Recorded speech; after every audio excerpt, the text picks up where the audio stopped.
Hey, welcome back. Hopefully, it's time for part two of my 2006 Downeaster trip. Hopefully, I'll be able to get through this without some sort of my internet dropping out. If it does drop out, well, there's no one really here. So, for the one person who is here, if it does drop out, just my channel tells you. But hopefully, it won't be a problem this time. Quick backstory for those of you who are watching later. In part one, what is this? January 16th, which I guess would be the MLK Day weekend, 2006. I went up to Boston, visit a friend. Part of that was going to be hitting up the Downeaster, which was a fairly new service at the time. Part one focused on our getting to Haverhill via the MBTA. And the second part is going to cover the Downeaster, going up to, well, pretty much starting at Portland and then working its way back. We'll see where it takes us. It's going to be hopefully a short trip, short photo session today, and I hope you're all doing pretty well. So we're gonna get down to it here. Let me just see what we got.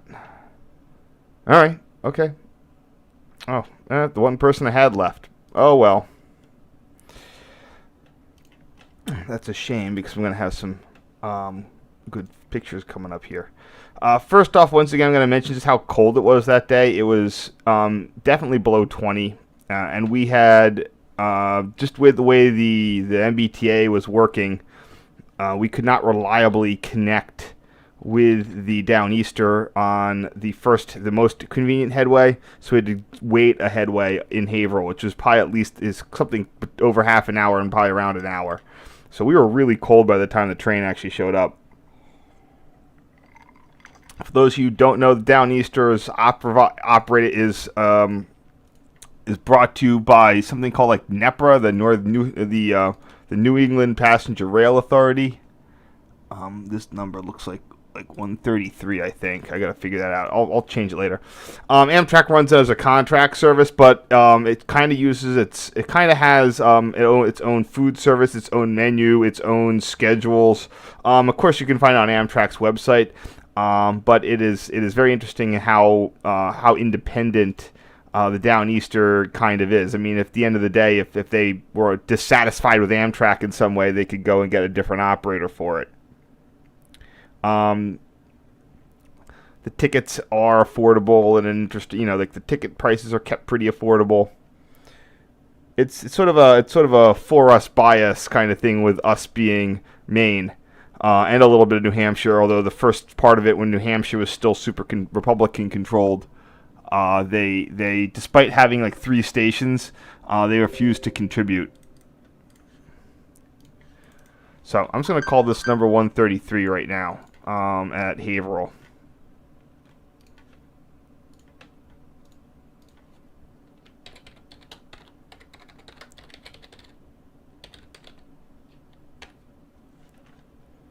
That's a standard P42. For those of you who don't know, so my friend that I was doing this on in and about this time was working with the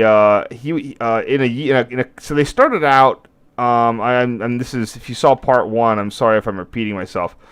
The Downeaster started out with I think 4 round trips a day and 1 additional bus service, and I'm not sure if they just let you get on like a typical like Peter Pan Greyhound, or if they actually ran a dedicated bus or what. But it's, well, I'll get into that in a little bit. Sorry, I'm jumping the gun. I want to get on here. So still to this day, they were one of the, in addition to the Midwest services, they were making use of the stock of retired F40 PH, using them as cab cars. The reason they needed cab cars on this one simply was there was no ability to turn the train sets at either North Station or Portland. For those, they got their, I think they might be in phase 3 now, but they were in the phase 4 Northeast Direct scheme. And for those of you who don't know, when they renumbered them from to the cab car, all they did was added 90. So this would have been F40 PH number 213, and now it's 9213. So just in case you didn't know that, they're still on it to this day. Although more often than not, you'll see one with two. You often see one with two P42s. I think that there was a fixed number of Downeaster cab cars, and if they're ever out of service,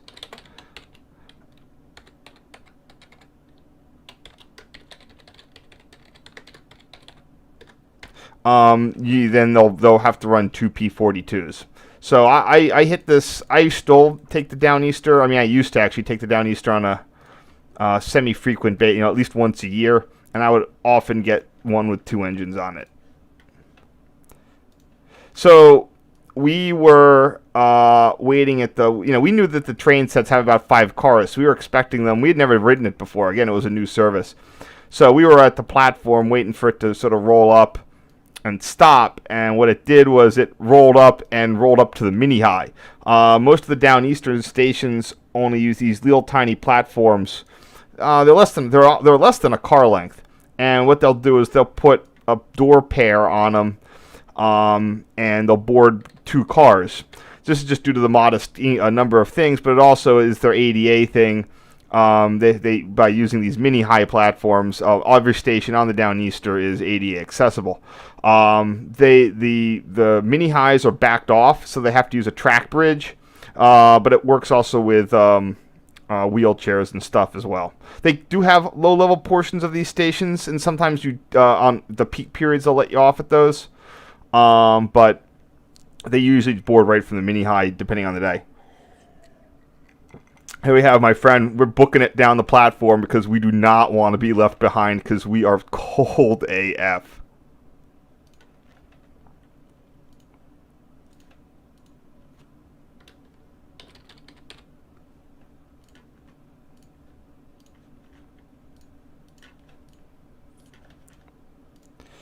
Okay, so because you got cab car on the back, you don't get any good, you're going to be stuck with side view. So even then I was sort of limited my amount of side view photos. So the first picture I took was of this ship at the Portland Hammer. I keep saying Portsmouth because that's where I always would go. But this is practically adjacent to the Pan Am, or I don't want to say Pan Am, Guilford CPF 198 interlocking on their freight main line. So I also have this already ready queued up here. So Downeaster route, Haverhill's right on the Mass border, right there. Takes the western route main line. Like I said, the Boston and Maine had 2 main lines: eastern route to Portsmouth, New Hampshire, and the western route to Portland, Maine. There's Portsmouth, New Hampshire. So the western route main line keeps to the western route. Then it comes down, hugs the shore through Kennebunk, Old Orchard where the beach is. Finally have a major yard here at Portland, Maine. And then finally it crosses over, and that's where the station is. So here we are just crossing part of the harbor. It's not a drawbridge. It's actually, surprisingly, it's not a drawbridge. Because it's just estuary inland and not really set up for boats. It sort of peters out really quick.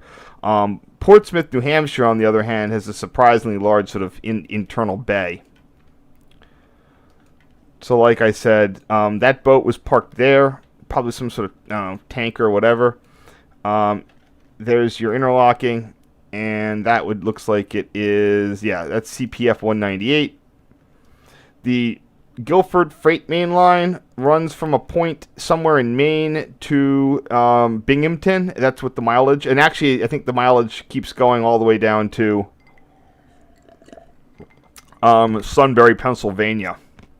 Like 515 miles, something like that. Yeah, it's like 515. That was when the Guilford owned the D&H. Over the years, ownership has passed to both Canadian Pacific and Norfolk Southern, but they've kept the interlocking names and the mileposts the same. Just sort of interesting, just FYI. So, damn, I need to remember. I had a oh crap. Where is that?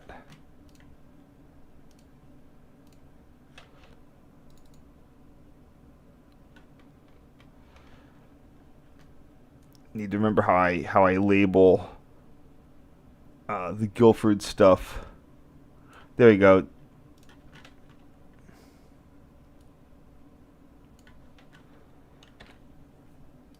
The trips actually, so I said this is CPF 198. Around Haverhill is like CPF 271, so it's a good 100 or so miles up. It's going up to Maine is way farther than you think.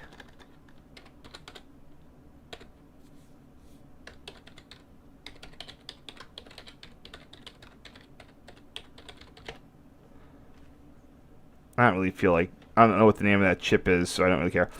Here we are across the river. So we cross that bridge. These interlockings are not labeled, but the next interlocking is CPF 197.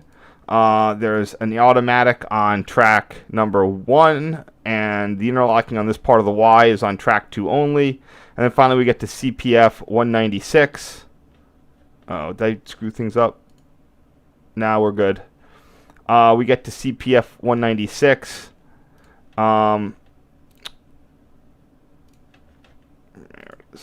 Which is this end of the Y, but also the connection to the Portland station. Yeah, you'd think that like they would have stuck the station down there, or they'd stick it up there. They'd stick it somewhere downtown, which is, I guess, I have no even clue where the downtown Portland is. I think there's downtown. So you'd think that it would be as close to downtown as they possibly could make it. But there's just really nothing that goes that way anymore. I think there's a waterfront line, but it doesn't really go through. Yeah, it's just all industrial stuff. Oh, that looks like a tour. Yeah, or if there's a tourist line or something. But one way or another, the through route no longer gets you there. Oh, it looks like the tourist line isn't even accessible anymore. So this doesn't go anywhere. So the only way through Portsmouth, as you can see, is there's downtown. So, yeah, you're not getting very close to it. So what they did was they stuck the station over here, where I guess there was room for parking. Kind of very inconvenient, but what you're going to do. So that's accessed at CPF 196. So here's your dwarf. And that looks like it's, yeah, we got the two dwarfs. That's the track 2 dwarf and the Y track.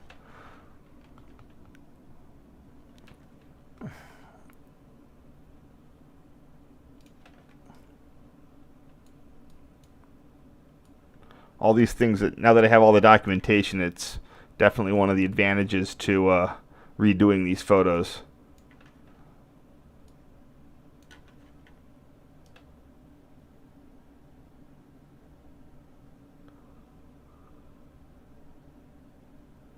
The question is, how much of that chemical plant do I need in there?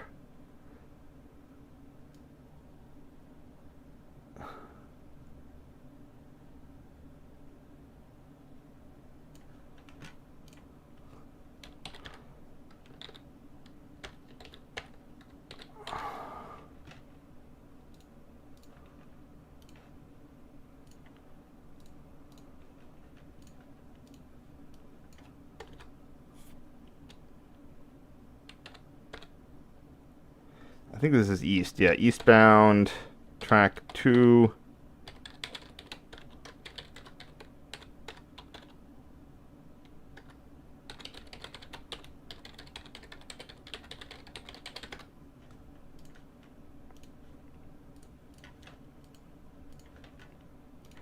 And we're at the station. I think this one has a little bit longer of a platform. Yeah.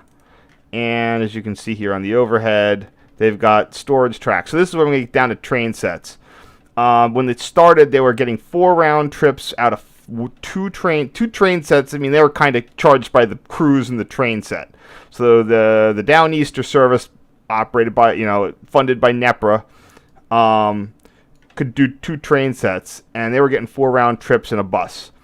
And my friend, actually, when he was doing one of his first transit planning jobs, he managed to go through and get 5 round trips. He improved the schedule timing to get 5 round trips out of those 2 train sets, which drastically, I mean, like it's just one more round trip, but because of that, they were actually able to get them at a better time, including 2 outbound departures in the peak time. Like there's a 5:45, and they were able to. There was like a big missing midday gap or something. Whatever the first schedule was, it wasn't optimal.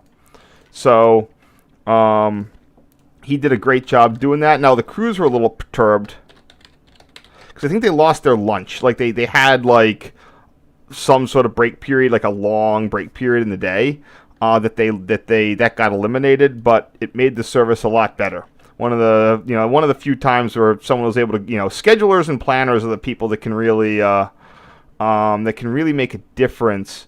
But a lot of the time they have to deal with it's always easier for them to go along to get along.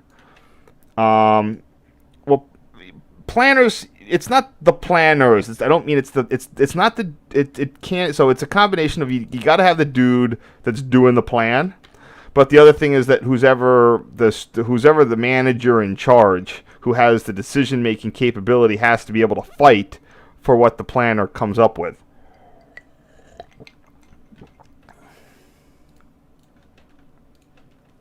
This is a really nice photo.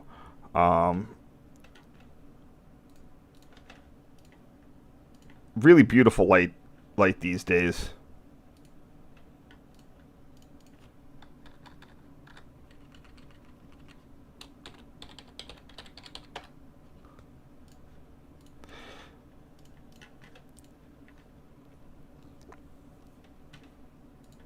So, one second. For example, I remember someone who worked for Baltimore, the transit, and he applied for the head scheduler's job, and like he got it by default, like no one else wanted it, and he was able to actually go and do some pretty major revamps of their like bus system, using that position.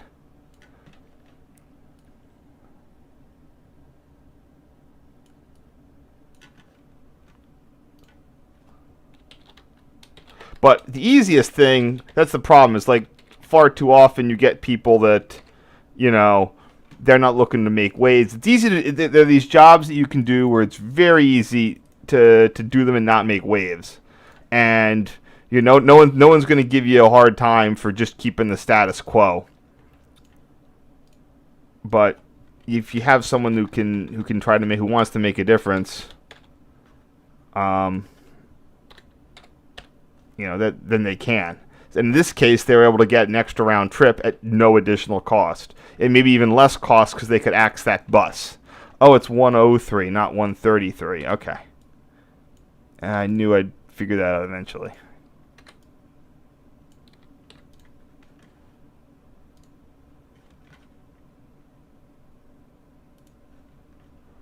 I guess we got someone here. Here we just have 103 again at Portland, blah, blah, blah. These weren't quite quite in the light as the other ones.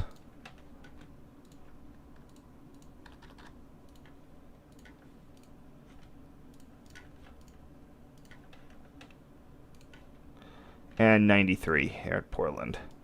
I should consider maybe like looking at the photos that I had there.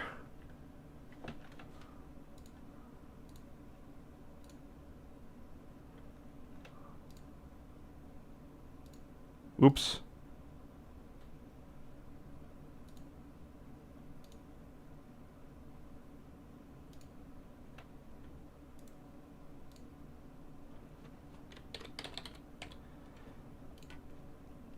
Might want to just review what some of the older things were.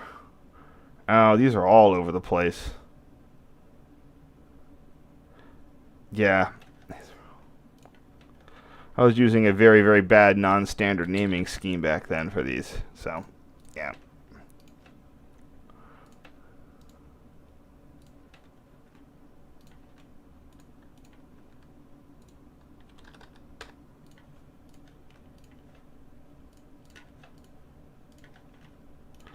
Alright, it's first 10 done.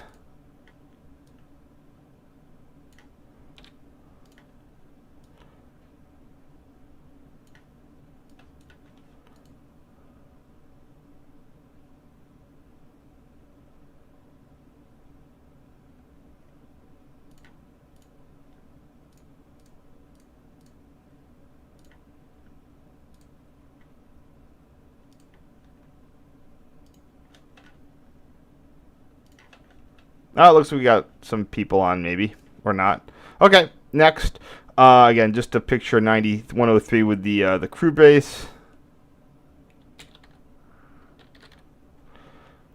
The crews for these, I've seen, they have very consistent jobs just because, like, if you're working this, it's probably because you live in the area or you live up near Maine. I'm sure that's often, I mean, I don't know what Amtrak's bidding is, but the Maine, if the crews are based, I mean, I'm sure the crews are based out of Maine, so it's going to be pretty hard for, you know, even if someone bids on it, they're going to have to move there.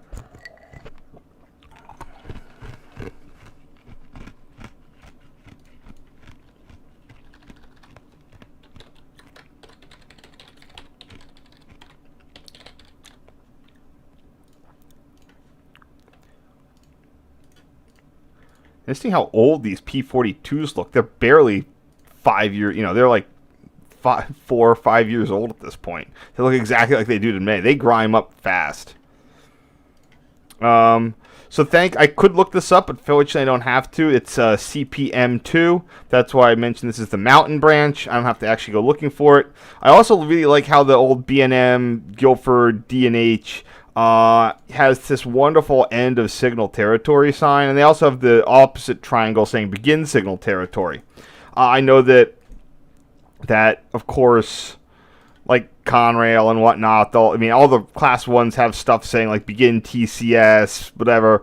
But this is really nice because it just like tells you that this is signaled or not, and they'll do this when they have distance. You know, auto distance on unsignaled territory approaching an interlocking. They'll have one of those that just starts the signal territory. This is a holdout, so the terminal's in restricted speed, but they can up to it. They'd come off that thing on an approach. I think there's even an auto. Hold on. If you want today's free signaling lesson. So okay, now there's the interlocking. So they're all when they're in the station on that main track there, that's signaled. So they can come right up there without having to do any restricted speed. You've got an auto block signal right here protecting that switch at the end of the yard. So coming off this little side track, they're gonna get a slow clear or a medium clear. Take the medium speed switch, whatever that is. I don't know what it's telling you it is. Probably 25 miles. It seems to be 25 miles an hour. You're going to come off there at 25. There's the signal. I wonder if I can get any Google Street View on this. Yes, I can. Let's see what we can see. I think I've done this before at some point. Come on. Frickin' trees. That it? No. There it is. Oh, wow. Searchlights, too. Okay, so they're going to come out of here. Around this thing, they got around the corner. They're going to be on a medium clear. Here's where they're going to hit an approach. And then they can go onto the station on an approach and platform. Coming out, that's their auto. They're going to get that slow clear coming around to hit that three-headed mast and on. So I guess it is a slow speed because I do have a picture later on of it showing a slow clear. Anyway,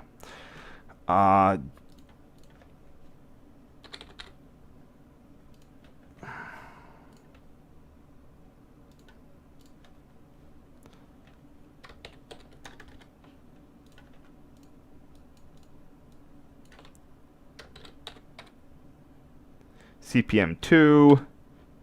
Huh, the question is it northbound, southbound? So I'm on what, page 65? Okay. Just gotta get down. Northern main line. Connecticut River main line. Deerfield, Bucksport Mountain branch. Yeah, wow, it's very small. Oh, and the auto is only in one direction. So you come out of that, you're going to come out of that interlocking on like a slow approach. And then you come back and okay, that makes sense. Single track 25. There we go. So CPM 2, and the direction of this is east, west. So this would be westbound, mast, rear.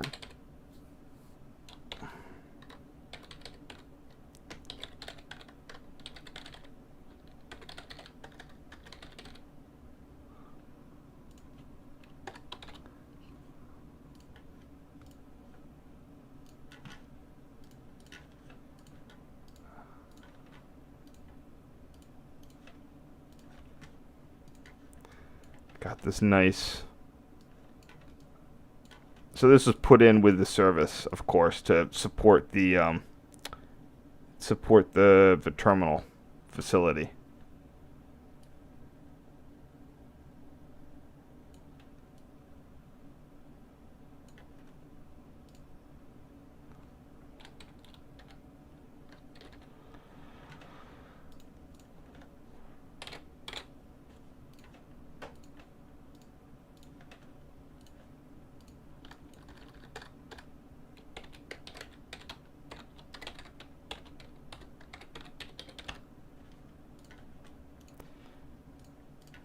All right.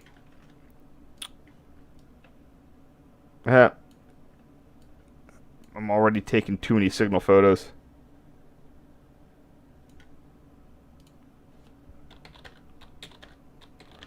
It's also interesting that as early as 2006, they were putting in LEDs. I mean, I guess that they had already done that on the Springfield line, but just interesting.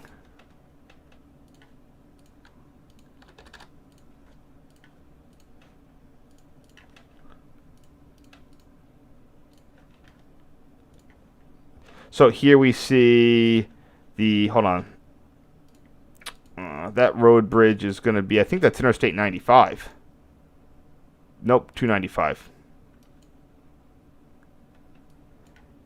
Okay, so 95 is the main turnpike, and 295 is what actually passes through the city. All right, fair enough, and Route 1.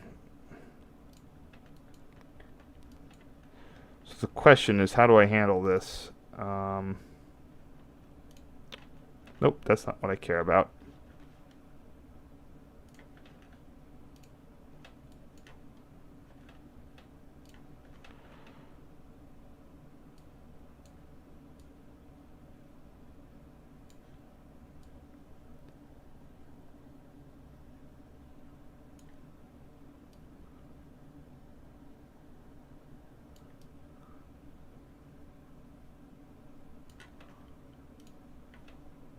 So if you really zoom in there, you can see that that's a yellow on and a yellow. So what I'm going to try to do is make that a little more obvious. I'm going to bump things a little bit. That works good. All right, so let's see if I can save this out and make it still have it be visible. In fact, I'm not even going to resize that. It's already below. So, how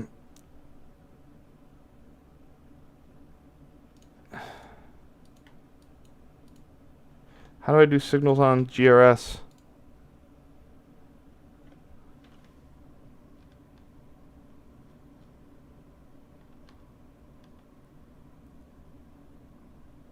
Come on.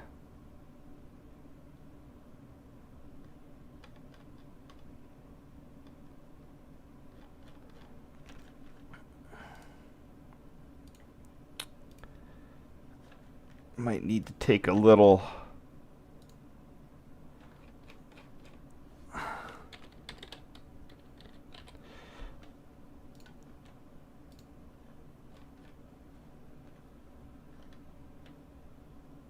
Freight main signal. Okay, so...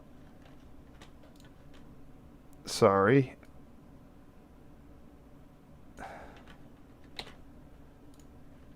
That'd be 1.63.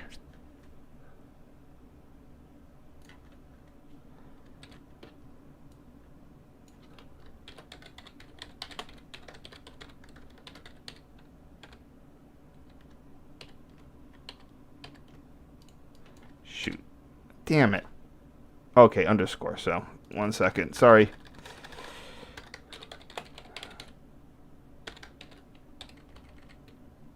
.63, approach slow.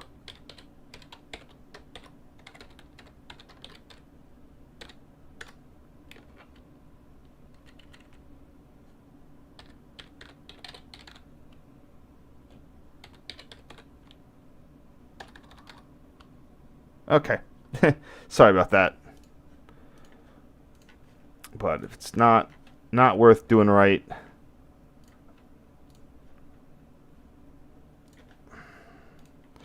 Okay, now back to that same location I was before. Fortunately, no, we're not seeing any. We're not seeing any writing on the side of the signal. Sometimes you get that on under Conrail would do that. But in this case, I'm just going to have to go with that being unlabeled.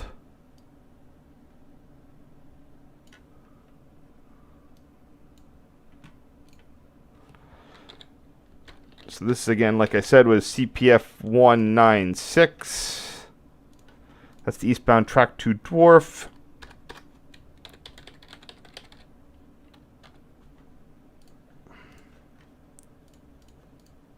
Oh. Did I even resize that? Yeah, it didn't. Wow, there we go.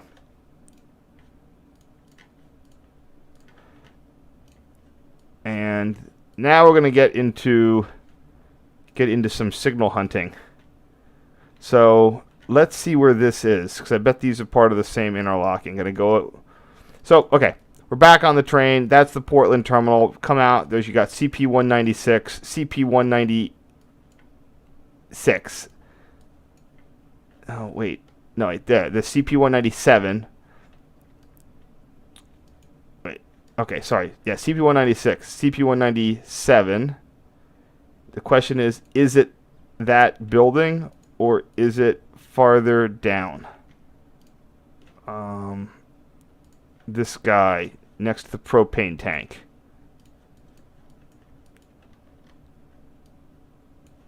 Oh, there it is.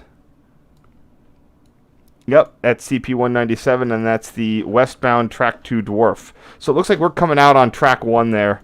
This CP197 is only in service on track 1. I can go back to the page of 66.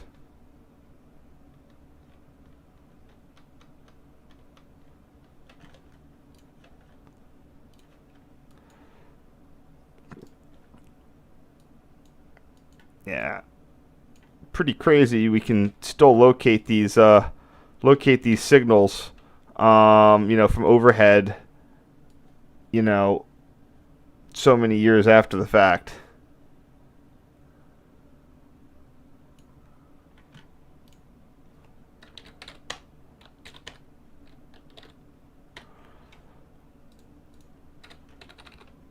Okie doke.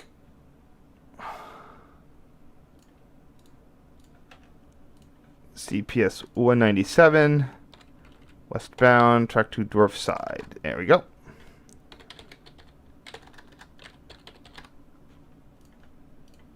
This is the only time I've ever actually taken this up to Portland. One and only. I've always wanted to do some stuff up there with, like getting up to Brunswick, but just never had. So yeah, there's the switch, the one switch they got, and it has a GRS. Model 5C. So this is not an A, has a different motor, and it's correct. They were connected directly to a Model 5 interlocking machine. The Model C is for remote operation. The D had dual control. The C did not, and it had this like clutch thing, like an engine, like a brake and oiling thingy on the motor. So I can't really do much with fixing this in its angle. But I think I can dump some of the red tint. So anyway, just neat. There's only one switch in the interlocking, so I don't have to really try to label it. So CPS 197, it's the switch.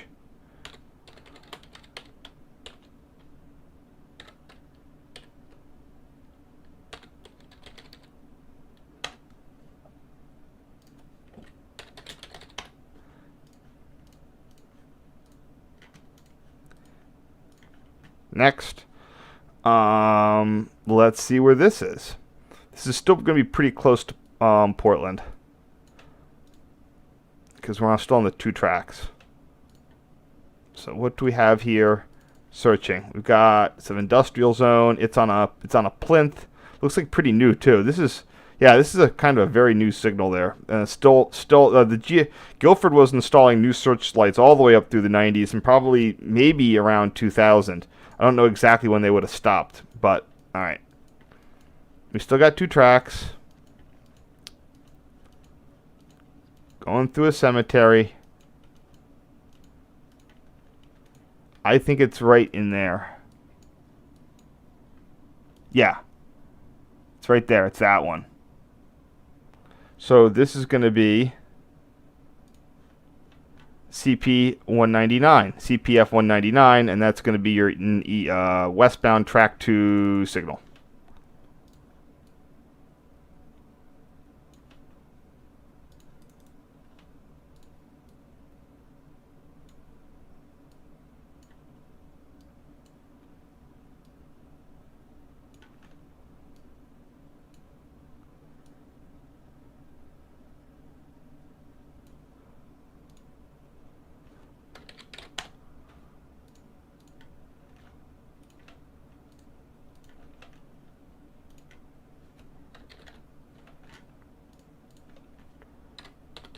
Nah, don't even need to resize it.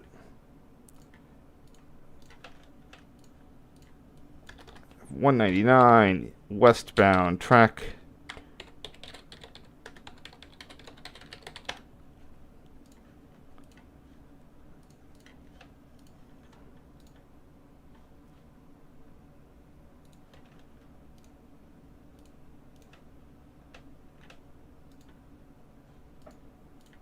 Next.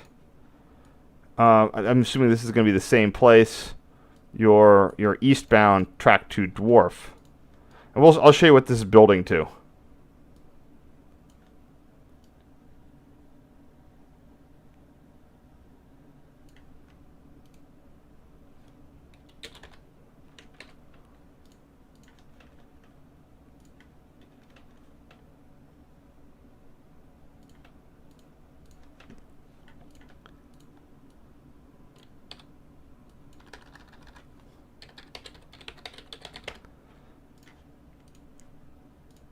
So this is all part of the sort of the yard complex.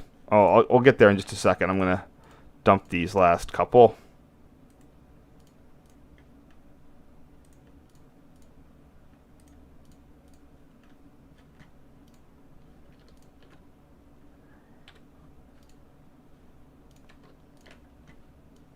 Get into our last 9.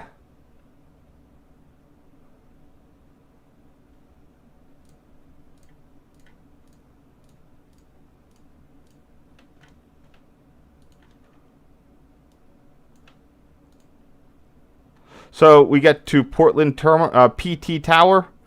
I guess I'm assuming that stands for like Portland Terminal.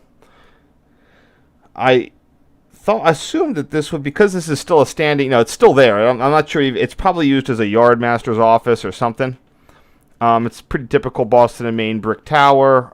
It's got a signal in front of it. That's, I think, the yard. Let's check what kind of signal that is. Not by. It's a switch indicator. So yeah, so it's some sort of just. It's a, what do you call it? Yeah, point detection only. So yeah, your interlocking limit ends somewhere right there. Then we have this road, and we have a switch indicating signal for whatever reason, and we have PT Tower right there. So let's pull this up on Google Maps real quick. I'm gonna check to see if anybody has any questions in a second. But I can't even. Yeah, you can just barely see the top of that.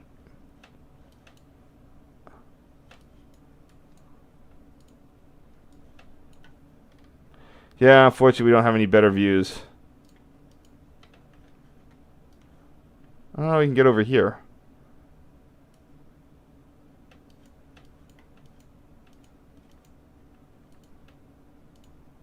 Nope, can't get any farther. You can also go across the street. Nope. That's not helpful. Alright, well, so much. I tried. So, I do have the tower stuff up here in Maine, and they don't even have it. Yeah, they don't even have a picture. I'm surprised. I don't know how it got missed. Yeah, this is the one it would be. Oh, there it is. So I'm not sure why they have it as Tower 2 Rigby Yard, but, there you go.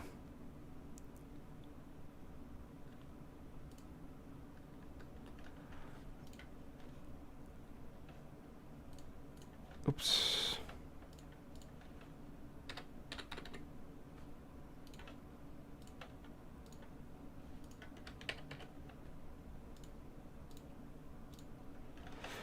What did I call this picture back in the day? Just called a PT. All right, good enough. I'll keep that picture. I'll keep that name the same. Do I have any questions? See if anybody's watching. Let me know if you have any questions.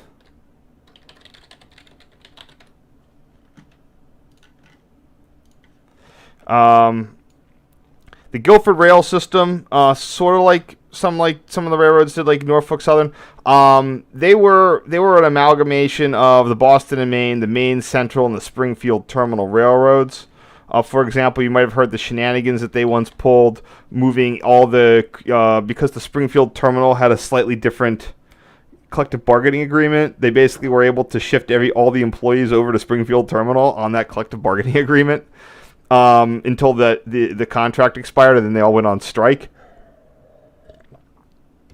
Well, at least under the when it was still, the railroad formerly known as Guilford Rail System was currently known as the Guilford Rail System.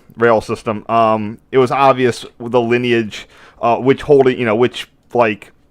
sub company subsidiary each one. So this was probably a GP40-2 but it's a Maine Central 343. So that's why I actually have the Guilford roster up. You can just go down to 340, wherever that would be. It's a GP40 non-2. It's a GP40 Classic. Made in 1968. Ex-Conrail. Of course it is ex-Conrail. They love being ex-Conrail. So I just do GRS. I don't do the thing 343 at Portland.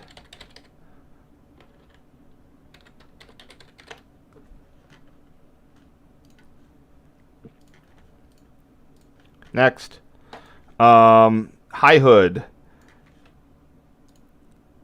Maine Central 374, probably an ex-Southern GP38, but we will see.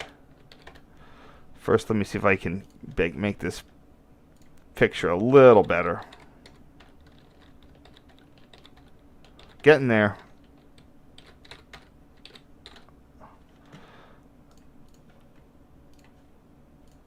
.374 would be another high nose, N&W high nose GP40 Classic.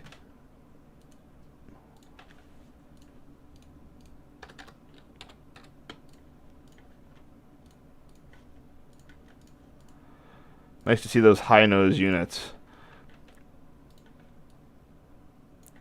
I will say that the Guilford Rail System livery was terrible. I mean, the Pan Am isn't that much better, but it's better than this.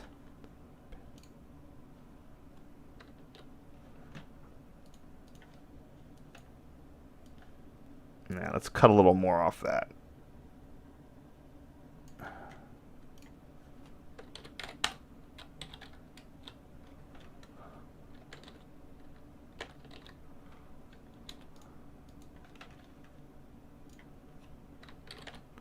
So it's 503 and the 374. So 503 is, yeah, I'm sure it's a Canadian GP40W or L or whatever they are, but let's just check that. Yeah, GP40-2 LW.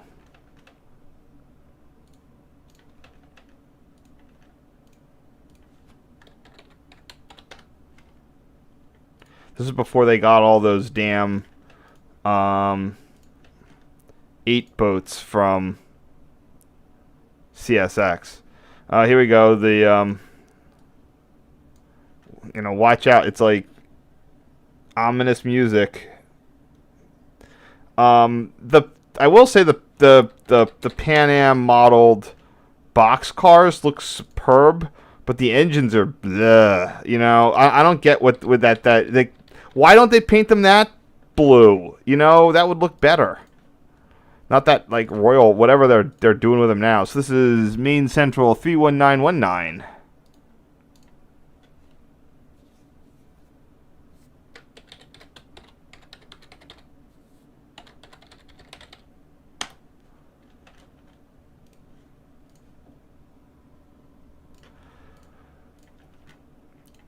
And so this is where we're on the let me see if I'm not even sure if I need these, but let's see what this is.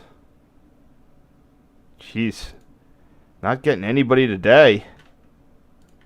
God, this is like my worst showing. I thought this was pretty interesting topics. Okay, here we are. That's going to be there.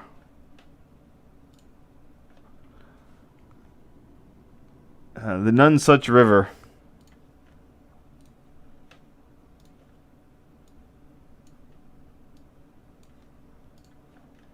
Let's see where I can find this.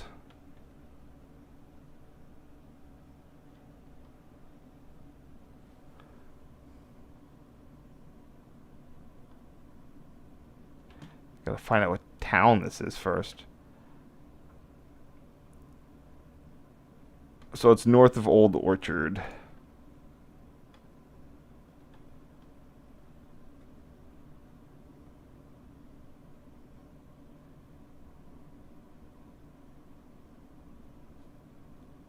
So Pine Point is 204.9. Is that a crossing? No. Oh, but it'll be on the map. Or not.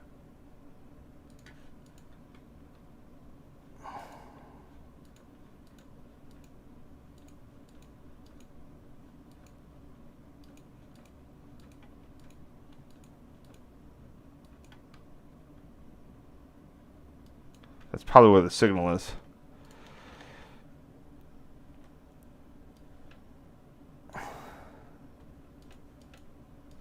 Is it? No, actually, just an AEI reader. Come on. Oh, the will not. Yeah, okay. So there's a interlocking right near there somewhere. Not that direction. I guess it's down there. Anyway, sorry. 203.2. Just do a quick milepost adjustment. Milepost 203.2.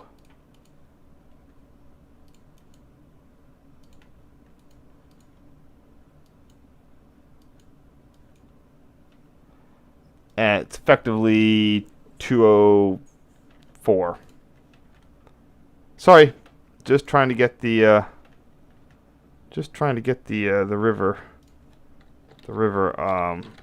milepost right.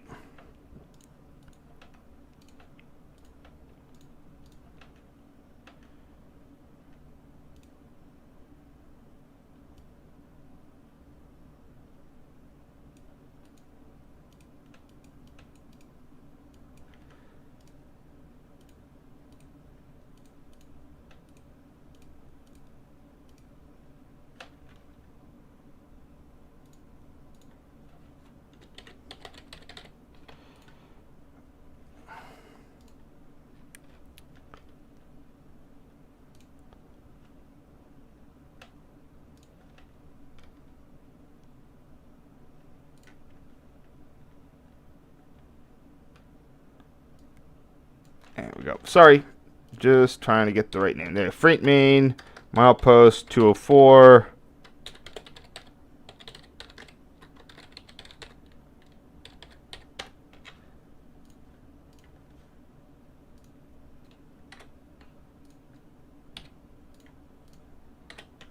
And do the next one.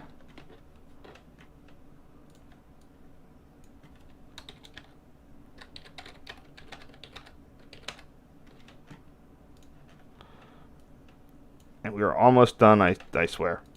Sorry about any of the stuff. Okay, there we go.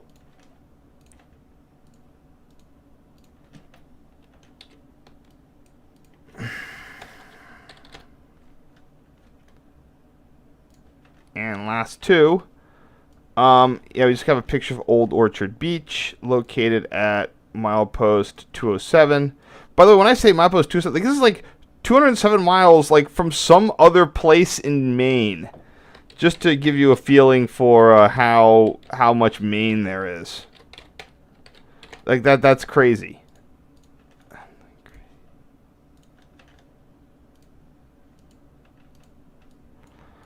Old Orchard. They have like a permanent 25-mile-an-hour speed restriction here in the summer because it's basically kind of like the Atlantic City or like the Wildwood for Boston.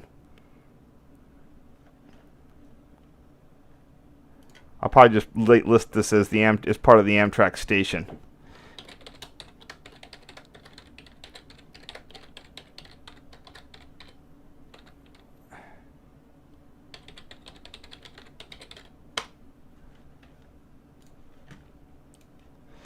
And then here's just some ticket thing that I took once. All right, I think that's it. Anyway, thank you. Let me see if we got any questions going on here. None. All right. Well, thanks for who is ever here watching. Next time I'll be doing this. I'm gonna pick it. I'll probably put a poll up of what I want to do. Not sure when it's gonna be. Maybe over Labor Day. We will see. So I will see you then, and hopefully you'll catch this when it's put up. I got a whole bunch of videos I'm should be able to do tonight. Well, have a great day, and I will see you next time.